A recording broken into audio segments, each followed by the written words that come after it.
بسم الله الرحمن الرحیم. السلام علیکم و رحمة الله و بەرەکاتوه. بینەران و بیسەران و خۆشەویستانی کەناڵی ئاسمانی پەیام، هەروەها بەرنامەی دووانگەی خەڵک، سەلام و ڕەحمەتی خواتان لێ بێ ئەم کاتە و هەموو کاتێکتان باش. خۆشحاڵم لە ئەڵقەیەکی نوێی ئەم بەرنامەیە بە خزمەتی ئەوەی عەزیز و خۆشەویست جارێکی تر شاد دەبمەوە. ئازیزان و خۆشەویستان، بەرنامەی دووانگەی خەڵک ڕۆژانی یەکشەمە و چوارشەمان دێتە خزمەتان، سەکۆیەکی ئازادە بۆ گەیاندنی ڕاو سەرنج و تێبینیەکانتان لەسەر تێکڕای ئەو پرسانەی یاخود ئەو پرسە گەرم و گوڕانەی ڕۆژ کە لە هەرێمی کوردستان ڕوو ئەدەن یاخود دێنە پێشێ. ئەم بەرنامەیە بەرنامەیەکی ئەتوانین بڵێین تایبەتە، جیاواز لە هەموو بەرنامەکانی تر، لەبەر ئەوەی ڕاستەوخۆ وتوێژ لەگەڵ ئێوەی بینەرەکە، بۆیە درێخی مەکەن و ئەوەی لە دڵتاندایە بتوانن لە ڕێگەم سەکۆ ئازادەوە بیگەێنن بەبێ هیچ تەشیر و ناوزڕاندنێک. تەوەری ئەڵقەی ئەم جارەی بەرنامەکەمان پرسیارێواکەین تەرخانکردنی یەک ڕۆژ بۆ جلی کوردی بەسە بۆ پاراستنی شوناسی نەتەوەیی. هەڵبەتە ئەمڕۆ یادێکە پێی ئەوترێ یادی ڕۆژی جلی کوردی. ئەم یادە ساڵانە لە دەی مانگی ئادار ئەکرێتەوە. پرسیارەکە ئەوەیە: جلوبەرگ یەکێکە لە سیمانەتەوایەتیەکانی هەموو گەل و نەتەوەیەک.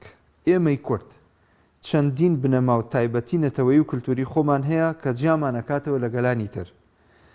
تایبەتی نەتەوایەتی یەکێکە لە سیمەکانی دەسەڵاتی خوای گەورە و خوای گەورە فەرموویەتی وەجعلناکم شعوبا وقبائل لتعارفوا إن أكرمكم عند الله أتقاكم. واتە ئێمە لە خێڵ و بنەماڵە و هۆز و نەتەوەی جیاواز ئێوەمان دروست کردووە و هێناومانەتە دنیا تەنها بۆ پەرستشی خوای گەورەیە و چاکترینتان ئەوەیە کە زیاتر پەرستش ئەنجام ئەدا و زیاتر تەقوای هەیە و زیاتر لە خوا نزیکە.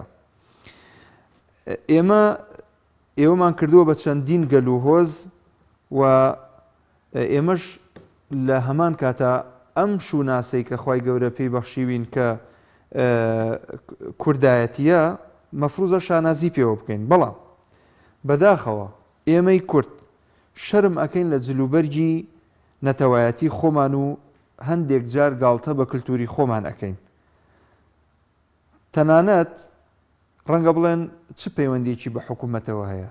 ئەم پرسە خود ئەم بابەتە پەیوەستە بۆی حکوومەت فەرزیکا بەسەر فەرمانبەران و هاوڵاتیان و مامۆستایان و تەواوی چین و تۆژەکان کاتێکا چن بۆ فەرمانگەکانیان، بۆ نمونە هەمووی بە جلی کوردیەوە بڕوا، جوانتر، پۆشتەتر، ڕێک و پێکتر، فەریحتر.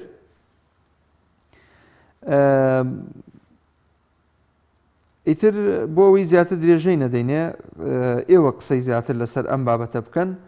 تەنها یەک تێبینی ئەویش ئەوەیە ئەبینین میلەتانی دنیا، هاوڵاتیانی وڵاتانی تری ئەم دنیاە هەمویان شانازی بە کولتور و جلوبەرگی خۆیانەوەکەن. بە نمونەی عەرەب کاتێک ئەیان بینین لە شوێنان جلوبەرگی خۆیان لەبەرە هەندێکان بۆ نمونە یاخود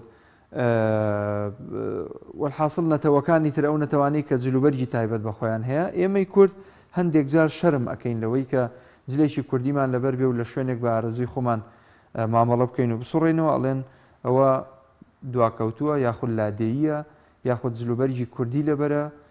ئێمە شانازی ئەکەین دوزار کە الحەمدولیلا کوردین و موسڵمانین و نەوەی چاکترین پیاوین، ئەویش سەلاح الدینی ئەیوبیە. پێشەوەی بچمە لای پەیوەندیەکان کۆمنت هاتووە، منەوە کۆمنتانەژە خوێنمەوە. دیارە کۆمنتەکان پەیوەندیان بە تەوەری ئەڵقەی ئەم جارەوە هەیە. ڕێدین تەوێڵەیی نووسیوێتی کورد هەمیشە حەزی لەوەیە، حەزی لە تەقلیدە، ئەگەرنا نەک ساڵی یەک ڕۆژ پێویستە هەموو کات شانازی بە کولتوری خۆمانەوە بکەین. فاخر برادۆستی ئەڵێ کاتی خۆی کورد لە ژێر دەسەڵاتی عەرەبی بەعسی زوڵمی لێ دەکرا. ئێستا لەژێر دەسەڵاتی کوردی بە جلی جۆرا و جۆر ڕەنگی جیا خراپتری پێدەکرێت. ڕاستی حەمامی نووسیوێتی سیر ئەوەیە میلەتێک لە ساڵێکدا یەک ڕۆژ بۆ جلوبەرگ تەرخان بکات. بەیانکۆیی نووسیوێتی پیرۆز بێت ڕۆژی جلی کوردی. پەیمان عومەری ژەڵێ یەک ڕۆژ بەز نییە بۆ یادی جلی کوردی. ڕێبەر ئەمیر نووسیوێتی ئەمڕۆ بۆ یەکەم جارە لە ژیانمدا جلی کوردیم پۆشی. زریان مستەفا نووسیوێتی ئەم حکوومەتە وای لێکردوین کوردایەتیشمان بیر بچێتەوە. ئەحمەد عەلی ژەڵێ بەڕاستی جلی کوردی شتێکی زۆر جوانە پێویستە هەموو تاکێکی کورد شانازی پێوە بکات. هێرۆ کاروانی ژەڵێ جلوبەرجی کوردی مێژووی کورد نیشانەدات بەڵام بەداخەوە قەدری نازانین. کازم ستاریش نووسیوێتی خۆزگە بۆ دەوامی فەرمیش بە یاسا ڕێک بخرایە کە جلی کوردی بپۆشرێ. ئاشتی عەلیەڵێ ئێمە قەومێکین قەدری کولتوری خۆمان نازانین ئەگەر بە جلی کوردیەوە بچین بۆ کارێکی دائیرە بە چاوێکی تر سەیرمان دەکرێ. ئەچمە لا یەکەم پەیوەندی کە حەمەڕەشید وەرەگرم لە ژاراوە. مامۆستا محمودی بەڕێز ێوارەت باش. هەموو کاتت باش کاک حەمەڕەشید. وڵاهی خوا لە خۆش و ستافەکەش و بینەران و بیستەران. زۆر زۆر سپاس دەکەم. ئەوج لە کوردیە پیرۆز بێ. مەمنونی جەنابتم. سپاس دەکەم. زۆر بەڕێزی زۆر بەڕێزی. ئاواتی من جلی کوردیە، ئاواتی من کوڕا و زەمەدانەیە، ئاواتی من کلتوری کوردیە. بەڵێ. چەند لەمزێکی شەریفە، چەند لەمزێکی ڕێک و پێکە، بەڵام داخەکەم 30 ساڵ حکومڕانی کوردی کە زۆر ناتەندروست بوو. زۆر ناتەندروست بەرامبەر خاک و میلەتەکەی خۆی ئەم حکومڕانیان کرد. هیوادارم بە خۆیان دابتنەوە، هیوادارم ئەو ڕۆژە ببێتە ڕۆژی ئەخیر لە سوور زوڵم و زۆر و چەوسانەوەی میلەتێکی مەزموم لە بەس دەستیاندا. با زۆری نەژبن کاکە تۆ دوێنێ کۆنگرەتان کردووە با مامۆستا عەلی ڕەکابەریشی دەبوو بێ. دەبێت زوڵم لە کۆمەڵی ئەو کۆمەڵی تاکە لە بەردەستیدایە کە سەرافەتی دەکا ناکرێ بەو شێوەیە بێویژدانی. دەرا من ئاواتم جلی کوردیە و پێشم خۆش بوو چونکە چەوسانەوەمان دیوە، تاریخێکمان دیوە، 35 ساڵ بەحث ئەو میلەتەی چەند ناڕەحەت کرد. ئەم نیزامانەی یەک بە یەک کە هاتن حکمیان لەسەر وڵاتی لەسەر عێراق جێرا کوردیان بە نەفلە دوو بە پلەسێ و چواریش حساب نەکرد داغەکەم.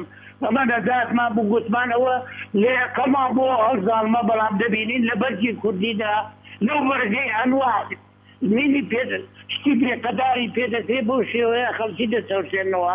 مامۆستای بەڕێز من پێم خۆش بوو لەو پەرلەمانەی کە ئێستا بێهێز کراوە کە ئەمێتی پێنادەن کە پشتی پێنابەسترێ دەبواە قەرارێک دەرچووبایە حتا لە دایرەکان بە جلی کوردیەوە دەوام کرابایە.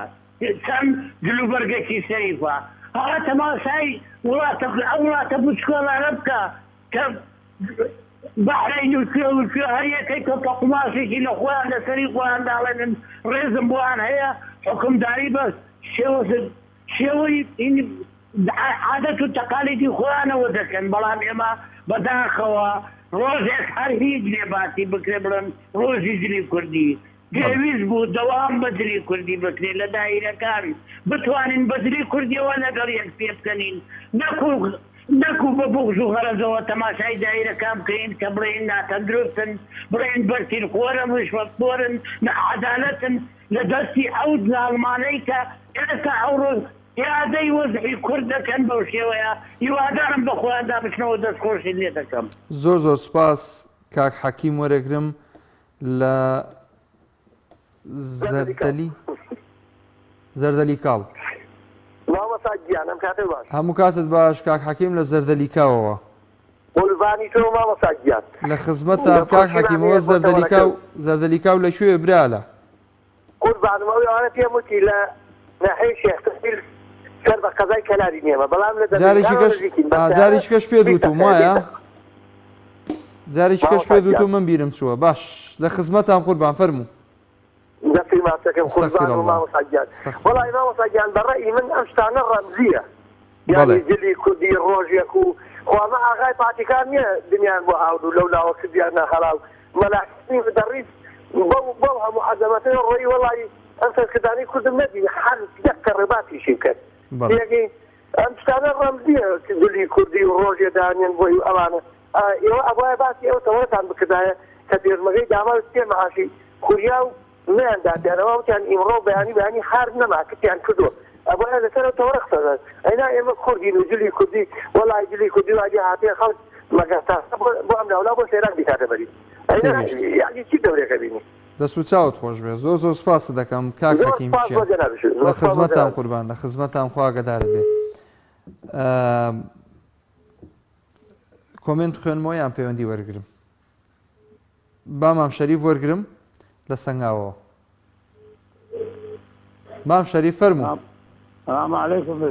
عەلەیکە سەلام و ڕەحمەتوڵڵا مام شەریف جەنابەت چۆنی لە چی ئەی باشی قوربان مەسەلەی زبی کوردی شتێکی پیرۆزە لای من لای هەموو کوردێکی وەڵتۆ لای هەموو کوردێکە خۆی بە خود بزانە بەڕاستی زبی کوردی شتێک نییە باز بکرێ ئەمە بۆ ڕۆژێ یان دوو ڕۆژ حەقی وا بوو ئێمە ئەم حکم بەڕاستی بەداخەوە ئەم حکومەت و دەسەڵاتی ئێمە خەریکن زبی کوردی و زمانی کوردی و ناوی کوردی و هەتیشتی کوردی خەریکن نایە بەمعنەی عوس و تەقالد و دەستور و هەموو شتێک خەریکە دەبینە بنەوە يعني براسي دلي كودي أبايا هذا سلطة أم دكتوراتي إمام حكمتي إمام أبايا دلي كودي برسمي بالأسانة أبايا قانون بياسالة برلمان ياسالة كده سبب كده أبايا الدوائر كان أنا بدلي كودي دوا ما بكده براسي أنا أوي شيخهم عندي أوي رد شيخهم عندي أوي كود شانازي جو كاد دلوباجي كودي أو تقالدوا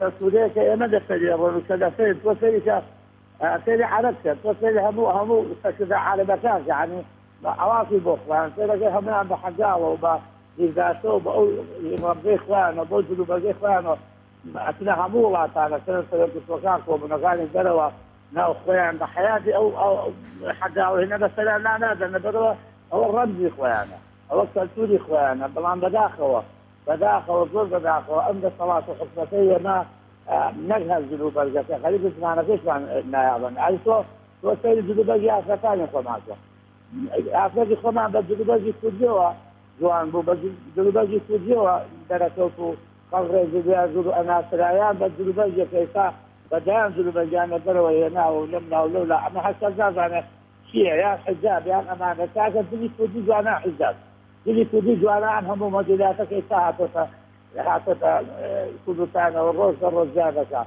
براسي أما هم يقرأوا بو حكمة بدأ الصلاة يا مدى الصلاة كمان دجي كودا دجي زماني كوديا دجي كوديا دجي همو فاسي كودتان أنا فاكا كمان فلوسن بلا أنا ولا كمان فلوسن بس هو كمان فلوسن إيسا بس فلوسن عزم عليه بس أنا بقى قفالنا صور المعاملة مع فلوس براسي ساعتني زماني أوقع هذا في الوسيلة معاملتي واجب براسي يا مكتب بات الجلوباجي كوديا قبل خليك ولا تقول أنا في الوسيلة برا الذكر. دەست و چاو خۆش بێ مام شەریف زۆر سپاس دەست و چاو خۆش بێ سپاس دەکەم بۆ پەیوەندیەکەت خوا ئاگادارت بێ ماڵەتم بەن هەندێک لەو کۆمنتانەم خوێنمەوە ڕاسان ئەحمەد نووسیوێتی من نەفرەت لە کوردبوونی خۆم ئەکەم ئەگەر کوردبوون وەکو کراسێک بوایە ئەم سووتاند سابیر مەغدی نووسیوێتی هەندێک سەرکردە جلی کوردی بۆ خەوتنیش دانانێن بەڵام دەستیان بە خوێنی کورد سوورە ئەمە سابیر مەغدی دوتوان ئەو نووسیوێتی دواتر دێمە سەر محەممەد چوجانی نووسیوێتی کورد لە مێژە گەلێکی موسڵمانە بەڵام بەداخەوە بەرنامەی شەرق و غەربیان هێنایە ناو کۆمەڵگەی کوردی موسڵمان و جلوبەرجی کوردی پیاوان و ژنان بەرجێکی جوانە ڕەفیق شێخ محەممەد بەرزنجی نووسیوێتی ئەوەندە ستەممان لێ کراوە بە ناوی کوردایەتی بڕوا بکەن ڕقم لە جلوبەرجی کوردیش دەبێتەوە ئەوانەی کاتی خۆی پێشدەبابەی بەعس کەوتن بۆ سووتاندنی گوندەکان ئەوانیش جلی کوردیان لەبەر بوو کاکە مەحموود سپاس دەکەم کاکە ڕەفیق کاک محەممەد نووسیوێتی لە ڕۆژی جلی کوردیدا کوردم مسلمانم کە مامەی دەفرۆشم ئەو ڕۆ 8 قلم فرۆشتیە ئاوایە ژیان و حاڵی خەرکی کوردستان دوای 30 ساڵ ڕاپەڕین نەخۆشی دڵم هەیە یەک گورچی لەم هەیە حەسبونە الله وەنیعم الوەکیل ئەمە کاکە محەممەد ئاوای نووسیوە لە کۆمنتی ئەم بەرنامەیە کاک مەریوان نووسیوێتی نە ڕۆژێک تەرخام بکەن بۆ جلی کوردی و نە بە زۆر خوێندکار و قوتابیان ناچار بکەن لەبەری نەکەن لە ساڵی 90ەکانەوە لەبەری ئەڵێ نە بە زۆر خوێندکار و قوتابیان ناچار بکردایە لەبەری نەکەن لە ساڵی 90ەکانەوە. باشە ڕەیان هیوان نووسیوێتی سڵاواتێک لەسەر گەورەی مرۆڤایەتی و خۆشەویستترین دروستکراوی خوای گەورە سەیدی عالەم محمد لێ بدەن عليه الصلاة والسلام اللهم صل على سيدنا محمد وعلى آله وصحبه وسلم. بابەتێکی دوور و درێژ هەیە لەلایەن بابەتە هاوچەرخەکانی ماوە ساڵی باپیرەوە نێردراوە بە کورتی هەندێکی لێ ئەخوێنمەوە ئەویش ئەوەیە ئەڵێ حەیف و مەخابن نەتەوەیەک لە سایەی سیکۆلاریزم و لیبرالیزمدا هێندە لە ڕەسەنایەتی خۆی ڕەسەنایەتی ئاینی و نەتەوەی دوور خرابێتەوە وەک یادکردنەوە ساڵی ڕۆژێک بەرگەنەتەوەیەکەی بپۆشێ بە پۆشاکی فەرمی ڕسمیشی دانەنرێ لە کاتی دەوامکردن لە دام و دەستگا و فەرمانگەکاندا. ئەمە لە نووسینی بەڕێز مامۆستا عەلی باپیرە. هەندێک لەو بەڕێزانە سڵاو ڕێزیان هەیە بە نمونەی کاک محەممەد ئازادین محەممەد ئازادین سوپاستانەکەین دەستان خۆش بێ.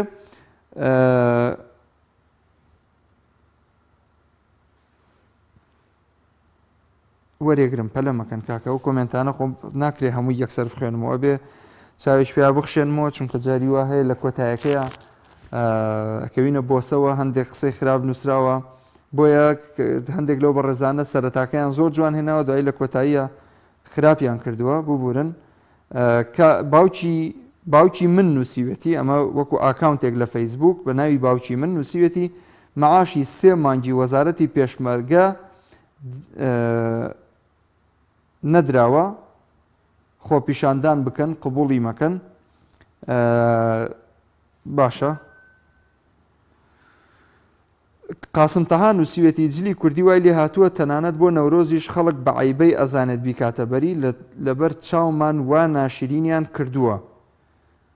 عومەر عوسمان نووسیوێتی وەڵا عیبە کورد بیت و ڕۆژێکت هەبێ بۆ جلی کوردی. کاک محەممەد عەزەدین ئەوەی کە ئازادینەکە منوا تێگەیشتم کە ئازادی نووسراوەڵە بڵێ محەممەد عەزەدین. باشە کاک محەممەد ئەوە وتم محەممەد عەزەدین سوپاسە دەکەم بۆ نووسینی کۆمنتەکەت. ئەچمەوە لای پەیوەندیەکان کاک پۆڵا وەرەگرم لە هەولێرەوە. سڵاوی خوا لە جەنابەت کاک پۆڵای جان. سوناسی کورد دل و بەرگە زمانە کەلتورە ڕەسەنەکەیتی بەڵام بۆ فەرامۆش کراوە چەند بابەتێک لە خۆ دەگرێت. هەندێکی پەیوەندی بە دەسەڵاتەوەیە، هەندێکی بە خودی هاوڵاتیانەوەیە و هەندێکی تریش کاریگەری دەرونی. بەڕێزت لە سەرەتای بەرنامەکە وتت شەرم دەکەن. نا من لەگەڵەوە نیم. متمانەی لاوازە کورد تاچی کورد نەکرد لە ڕووی کەلتورەوە لە ڕووی زمانەوانیشەوە کە زمانێکی دەوڵەمەندمان هەیە هەست بە کەمی دەکا. یعنی لە ڕووی زانستی دەرونیەوە هەست بە نەقصکردنی زۆرێکە لە نەخۆشی. بۆنە دلوبەرجی کوردی وقارێکی جوانە شکۆمەندی دەدا بە کەسەکان. کاک مەحموود ئێمە ڕقمان لە دلوبەرجی نەتەوەکانی تر نییە، بەس بە وردی بە دوواداچوونمان کردووە کە بەحثیەکان دژایەتی هەموو شتێکی کوردیان دەکرێت. بەڵام دەگمەنە لە شوێنێ بیبێنی دوکایەتی بە دلوبەرجی کوردیانەوە کردێ چونکە دانیان بەوە داناوە. دلوبەرجی کوردی ڕەوشتی تایە، وقاری تایە، نەڕێتی و ڕەسەنایەتی تێدایە و حسابی تەنانەت سەرمای زستانیشی بۆ کراوە لە دەمادانیەکەی سەری لە پشتێنەکەی و دانیان بەوەش داناوە هەرچەندە دیشداشە و حەگال کەلتوری خۆیانە. بەڵام لە ڕۆژێکە لە فڕۆکەخانەکانە سەرکردەی عەرەبمان دیتووە ڕەشەبا هەڵی کردووە خۆی شادۆتەوە لە بێستاوی تابیرەکان. کەواتە دلوبەرجی کوردی شکۆیە. حاڵێکی تر دانانی ڕۆژێک دوکایەتیکردنە بە دلوبەرجی کوردی چونکە ئەوەی ڕۆژێکی دیاری کردووە لە کەلتورمان شارەزانیە، لە شێوازی لەبەرکردن و فەرمانگەکان شارەزانیە.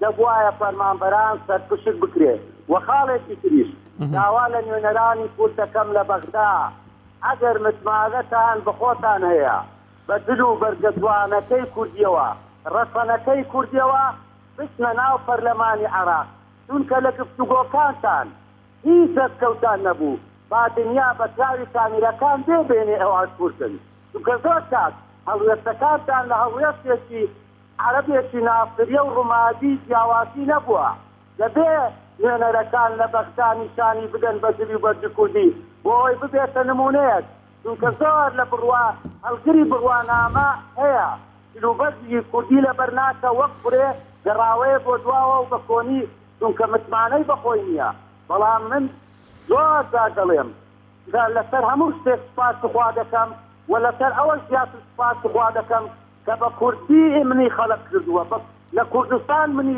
لە دایک بوومە بەڵێ کاک پۆڵای گیان سوپاست دەکەم گیانی من دەست و چاوت خۆش بێ بەرامبەر هیچ ملەتێک نەکردووە پەیامەکەت گەیشت سوپاست دەکەم پەیامەکەت گەیشت ئەزیزی ئێمەی کات بدەم بە هاوڕێکانت من سوپاسی جەناب دەکەم ئەچمەلای کاک جوامێر لە چەمچەماڵەوە عەلەیکە سەلام و ڕەحمەت اللهی و بەرەکاتوه هەردوو چاوەکەم تۆ چۆنی کاکە جوامێر یاخوا بێوەی بی بقرآن برنامج كده بقرآن يك شت أنا جيشتم. بقرآن آخر زكاة من مزال ما ناكل برا بو أكل. كاكي والله. إيه عفو كاكا جوامير لخدمتهم براكم لخدمتهم والله. لخدمتهم تاوكم لخدمتهم. مثلا أنا خدمتهم برا بخوان. بس تاو. خليك تجيبها. باشا براي باكم لخدمتهم فرموا. كاكا سبارك بس شيء يقول شبرا. إيه. هم جان دي اللي هم كمان دوام انا هذا صار روجه كروزه هذا صار كاكا والله من ابادني ما قدروا يجيبوا لبرم دا ما كان ما كذا بله ايه باشا يعني ما لي تعرف يكون هنا غير كذا كذا دوا اي كذا عمره كان دي كل بلادنا من خيار مع شهرين يعني او ما شفنا فيديوكا جوانە کاک جوامێر با من خزمەتێکم خۆی سروشتی منتیقە بۆ منتیقە فەرقی هەیە ئێستا بۆ نمونە هەندێک شوێن هەیە بە نمونەی چەمچەماڵ بۆ نمونە ڕانیە بۆ نمونە پێنجوێن واتە ئەترافی ئەو شارانەی کە هەیە ئەبینی زۆر جار مەسەلەن خەڵکەکەی بەردەوام جلی کوردیە پۆشن و بە تایبەت خەڵکە بەتەمەنەکەی جلێکی جوانی کوردیە پۆشن کە مای ئیسراحەتە بۆ ئینسانەکانی ژواتە من ئەگەر وەختێک جلی کوردیم لەبەر بێ من ئیسراحەتترم خەڵکێک پێی وایە جلی کوردی لەم ڕۆژەیە زەرورەت نییە واتە پێویست ناکات چونکە تۆ ڕێگەتەکەوێتە دام و دەستگا و موسساتێکی حکومی ناکرێ بە جلی کوردیەوە بڕی ئایا ئەمە لە کولتوری کوردەواریە ڕێگە پێدراوە یاخود نەخێر ئێمە پێویستەکە هەموو ڕۆژێک و هەموو سەعاتێک جلی کوردیمان لەبەر بێ با منم پرسیارە لە تۆ بکەم بەڵێ بەدەست تۆ بێ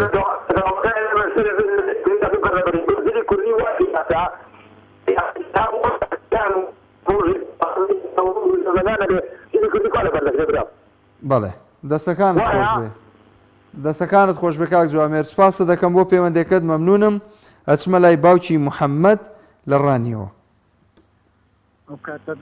هەموو کاتت باش باوکی محەممەد وڵی کاک مەحموود ئەمێن ئەو دینی ئیسلامە هەموو بابەتەکانی زۆر پێ جوانە سبحان الله نە لە ئاەتێک نە لە حەدیثێک حتا یادکردنەوەی پێغەمبەری نییە حتا دیاریکردنی ڕۆژی یەکەم ڕۆژی دابەزاندنی قورئانی وەکو یادکردنەوە دەرفەتێک بە برای خۆت بدە بزانە مەبەستی من زۆر بە کورتی مەمنونت ئەبم لە خزمەتم فەرموو سوپاس باشە بەسەرچاو برایەتی من ئەو میلەتانە و ئەو حیزبانە و ئەو ڕێکخراوانەی کە ڕۆژ دیاری دەکەن لە بۆ زیندیکردنەوە و یادکردنەوەی کەسێک یا شتێک یا ڕۆژێک ئەوە ئیعتراافکردنە بە ئیهمالکردنی ئەو شتە ئیعتراافکردنە بە لە ناوچینی ئەو شتە برایەتی من والله تورک بام عرب بام فارس بام هەر ئەو قسەم دەکرد لەبەرەوەی کە کوردم ئێستا باوەڕم پێ بکە بە هیچ شێوەک ئامادەنین تەعەسسوبێت لە بۆ جلی نەتەوەکەی خۆم بکەم لەبەرەوەی ئەوە دەمبا بەرە و شۆڤێنیەت هەندێک لە ئێوارە شەوەلگوێم زۆر لە ڕای جیاوازە بووە هەیە بەهۆی ئەو دەسەڵاتە خراپی کە چەندین ساڵە میلەتی کوردی دیتی نەکرد لە کورد و دڵچی کوردی ئەو شتانە دەکا هەندێکیش هەن ئەو تحمل و تەقبولی ڕای جیاوازیان پێ ناکرێت داوای فەلاقەکردن و نازانم چی و کلمەی فەلاقە هەر خۆی بەعسەکان هینایکیانەکایەوە بۆ نوعانە ڕەت لەو نوعانە دەدەنەوە سیرکە تەمەشایکە تەحدیدکردنی شتی ئەوها چۆن دووسی ئەی دروست دەکاتن چۆن تەعەسوبی دروست دەکاتن لێ من بەش بە حاڵی خۆم ئەو شتانە هەر ئیسارە نەکرێت ئەو شتانە حەزی زاتیە حەزم لێ بەهارە جلی کوردی لەبەر دەکەم حەزم لێ زستانە قەمسەڵە و قاپوتی ئەوروپی لەبەر دەکەم ئەو شتانە هیوادارم نەکرێ بە بابەت بۆشە ئەو شتە بکرێ بە بابەت 30 ساڵ کورد حکومڕانی دەکات کارەباکەی گەیشتە چێ خزمەتگوزاری جادەوبان و مستەشفاکانی گەیشتە چێ هەتا ئێستا کورد دەرجێکی بۆ بینی دەزانی کونیکە ئەبسەت شی واز لە دل و واز لەو شتە فڕوعیانە دینی بەڕاستی عقلیەت دکتەکردنەوەی گەورەکانە بەو شتانە مەشغوڵ بکرێت. دەست خۆش باوکی محەممەد زۆر سپاس زۆر سپاس بۆ پەیوەندەکەت خۆشحاڵ بووم کاتم زۆر پێدای دەست و چاوت خۆش بێ لە کۆمنتەکان کاک محەممەد موراد نووسیوێتی جلی کوردی و جامانە هەر لە خۆم جوانە ڕەبی مبارەکت بێ کاک محەممەد جان.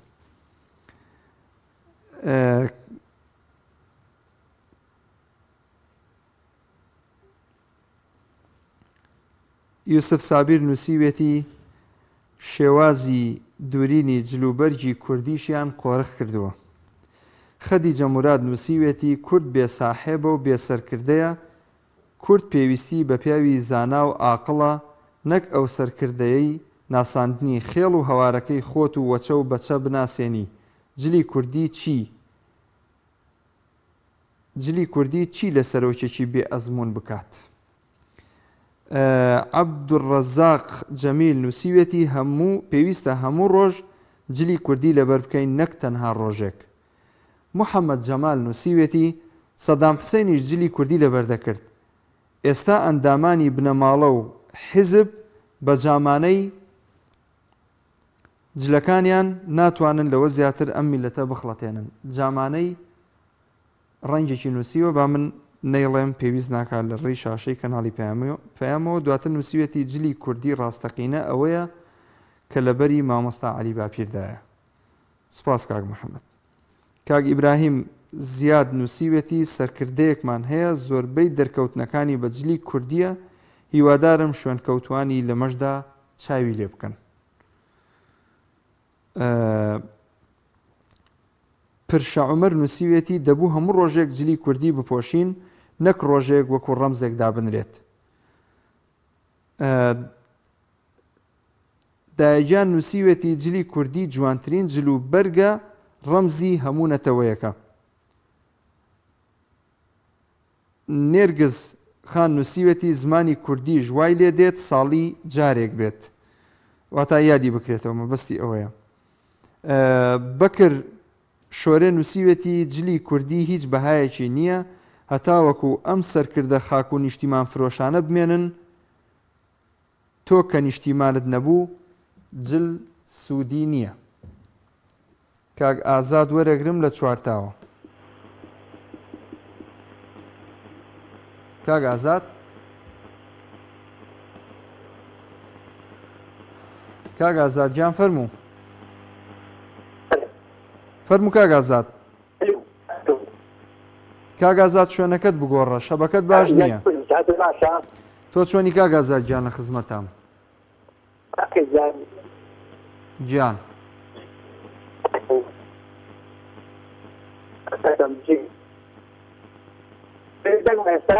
وەڵایی سەوتت قەتعەکە بەڵام هەوڵ دەدەم گوێت لێ بگرم فەرموو.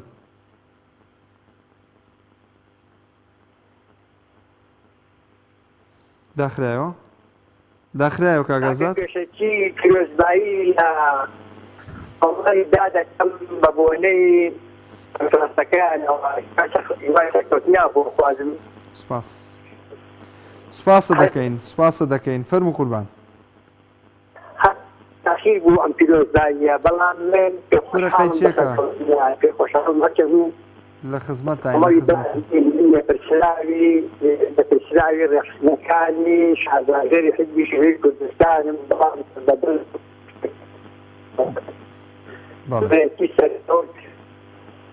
هیوادار هەزاران کەسی وەکو قەدەحی حاجەپچی وەکو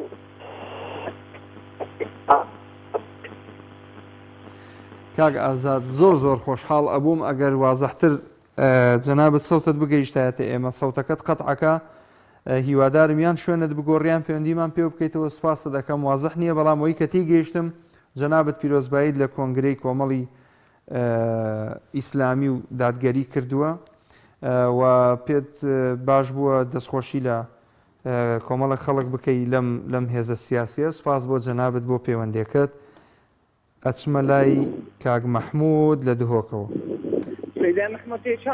چاوانی سەیدا مەحموود گیان باشی سپاسە دەکەم جلوبەرکی کوردی نەبەست بۆ ڕۆژێکی بیت ئەسڵەن جلوبەرکی کوردی جلوبەرکی شەرعیە بەڵێ جهێزە خەیە ئێک ناحیا دارایی خەڵک نشت کڕیتن ئەو ئێک دوو سەبەبە سیاسی ئەژی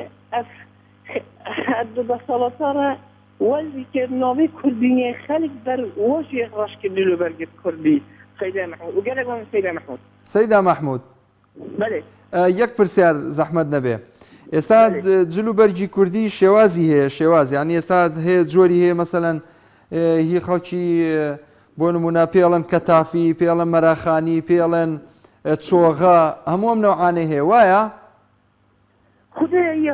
یەک دقە پرسیار باشە سەیدا مەحموود یەک لەحزە ئیجازەمدا ئێستا لە دوهۆک شێوازێکی لە جلی کوردی شێوازی جیاوازە لەوە نییە یعنی شێوازێکی ترە دیوێکی ترە هەر تەنانەت خەتە مەسەلەن ئەوە چییە ئەوە نەف شێوازە ئەوەیە ئەفڵیە شێوازێکی عادیە یعنی چتەما ئەوگیژنایکە کوردی نییە تو احساسی ئەوەنەیە ئەفڵیە ئەوەنەیە یە جلوبەرکی بۆ بیرانە یەک ئەوینە قوماشێکی عادیە ئەژنەبیە ئینەسەی نانە ئەوە خەتی تێدا خەت یعنی خەتە ئەوەیە ناوی چی ئەو شتە ئەو شێوازە من نازانم ینی شێوازێک بژنامە جلوبەرکی کوردی خۆت بەڵێ بژنێ خۆت بەڵێ دەست و چاوت خۆش بێ باشە زۆر سپاس کاک مەحموود دەست خۆش بۆ پەیوەندێکت ئەچمەوە لای کۆمنتەکان کاک هەرێم نووسیوێتی حەیفێ کللتوری وڵاتەکەمان وای لێبێ ڕۆژی بۆ دامنرێت بۆ جل لەبەرکردن لە هەمان کاتە ئەوە دیارە کۆمنتەکان زۆربەی هەرە زۆری دووبارەیە هیوادارم مەسەلەن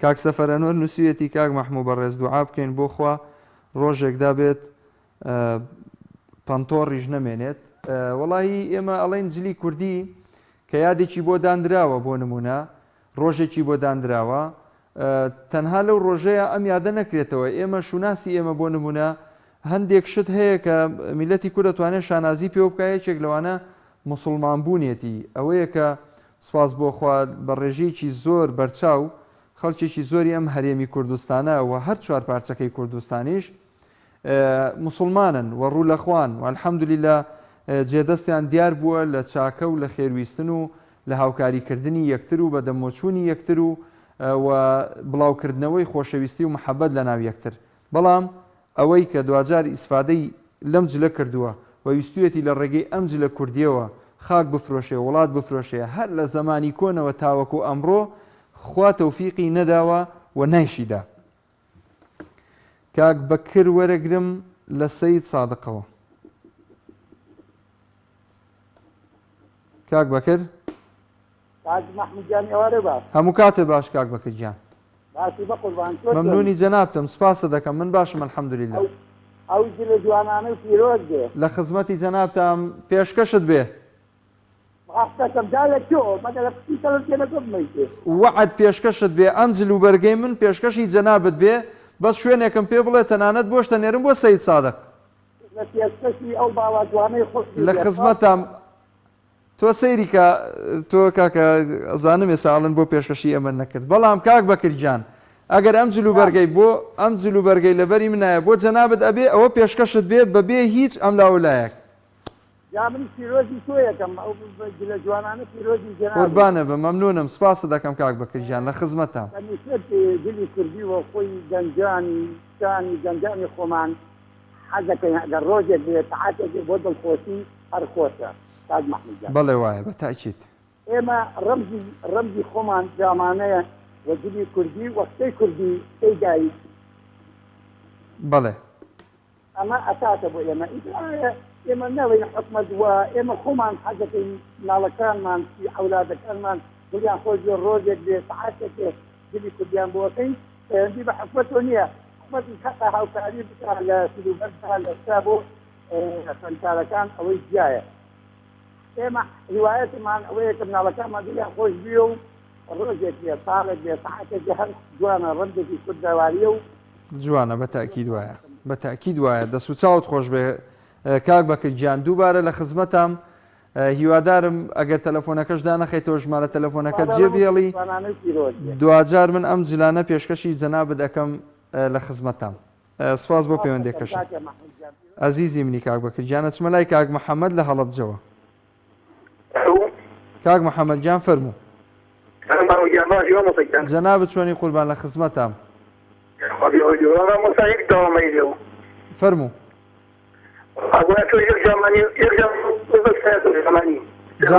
جامانم ببەستایەتەوە وەڵایی حەقی خۆی بوو ئێستا وەڵا بە تاکید وایە نەچوە بچێ ئیشەڵا بۆ جارانی داهاتوو بەسەر چاو بێخەم بە بەسەر هەردوو چاو جامانەژە بەستین پێشتریش بەستومانە و ئەیشی بەستینەوە و ئێمار پێشەوەی پێشەشکاری بەرنامۆشتیش بین هەر مەلاش بووین و جامانەشمان بەستووە و شانازیش بە جامانەواکەین بەڕاستی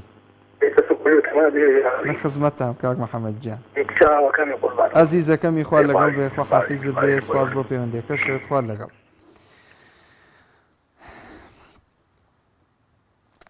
خۆشەویستان دیارە بەرنامەکەمان کاتمان تەواو بوو و بەرەو کۆتایی ئەڕۆین سپاسی یەکبێکی ئەوەی ئەزیز و خۆشەویست دەکەم بۆ پەیوەندیکردن بە بەرنامەکەوە ئەمڕۆ ڕۆژی جلی کوردی بوو ئەگەر پێویستە پیرۆزبای بکرێەوە پیرۆزی هەموو لایەک بێ و ئەوەی کە جلی کوردی دووریوە بۆ ئەم بەهار و نەورۆز و گەشت و سەیرانە پیرۆزی بێ ئەم جلەی منیش پیرۆزی هەر کەسێک بێ کە حەزیلەتی پەیوەندیمان پێوە بکە لە خزمەتتانام خاوەنی شتی خۆم نیم لە ئاستی ئێوە هیوای لەر ساغی سەلامەتیتان بۆ خوازم خواتان لەگەڵ